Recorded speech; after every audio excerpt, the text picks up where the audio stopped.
Astrology বার্তা চ্যানেলে আপনাদের সবাইকে স্বাগত। সকলকে নমস্কার জানিয়ে শুরু করছি। আমার ভিডিওগুলো দেখার জন্য অনেক অনেক ধন্যবাদ আপনাদের।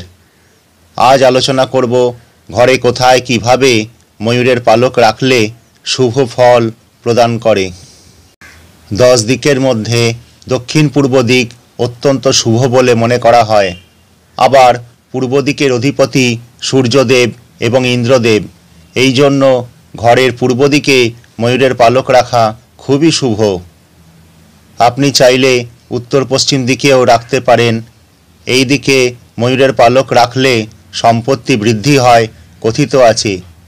অনেকেই ঘরে শোভা বর্ধনের উদ্দেশ্যে ময়ূরের পালক ঘরে সাজিয়ে রাখেন। শোবার ঘরে ময়ূরের পালক রাখলে নেগেটিভ এনার্জি ঘরে প্রবেশ করে না। ঘরে ঝগড়া অশান্তিও অনেক কম হয়। যারা বিবাহিত জীবন শুরু করতে চলেছেন অথবা বিবাহিত জীবনে সদ্য পা দিয়েছেন তারাও এই কাজটি করুন। আর যাদের ঘরে নিয়মিত অশান্তি হচ্ছে তারাও ঘরে ময়ূরের পালক রেখে দিন। কি হয়, কি তফাৎ হয় দেখুন। কথিত আছে ময়ূর দেখা যেমন শুভ তেমনি ময়ূরের পালক নিজের ঘরে প্রতিদিন দেখাও খুব শুভ। ময়ূরের পালক রোজ দেখলে উন্নতির পথ খুলে যায়, রোগ জ্বালা থেকে অনেক মুক্তি পাওয়া যায়। একে সুখের প্রতীক বলেও মনে করা হয়। ঘরের বিভিন্ন দিকে ময়ূরের পালক লাগানোর বিভিন্ন উপকারিতা আছে।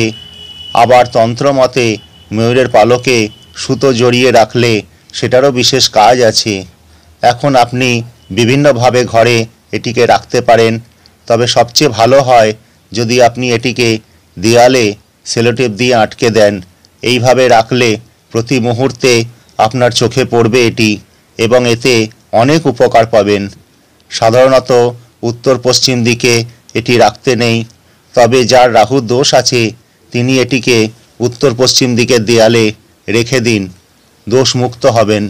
যদি ঘরে কোনো ছাত্রছাত্রী পড়াশোনায় অমনোযোগী হয়ে পড়ে তাহলে ময়ূরের পালক তার পড়ার টেবিলে রেখে দিন অথবা দেয়ালে এমন জায়গায় রেখে দিন যাতে সব সময় তার চোখে পড়ে এটা।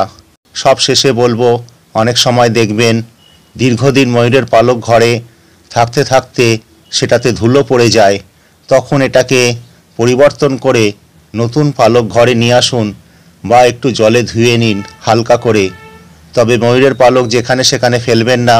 সবচেয়ে ভালো হয় যদি মন্দিরের পাশে কোথাও এটিকে রেখে আসেন। আজ এই পর্যন্তই। আশা করি আপনারা সবাই ভালো আছেন। যদি আমার ভিডিওগুলো ভালো লাগে তাহলে অবশ্যই লাইক, কমেন্ট, শেয়ার এবং সাবস্ক্রাইব করবেন এবং আপনার মনে কোনো প্রশ্ন থাকলে অবশ্যই কমেন্ট বক্সে লিখে জানাবেন।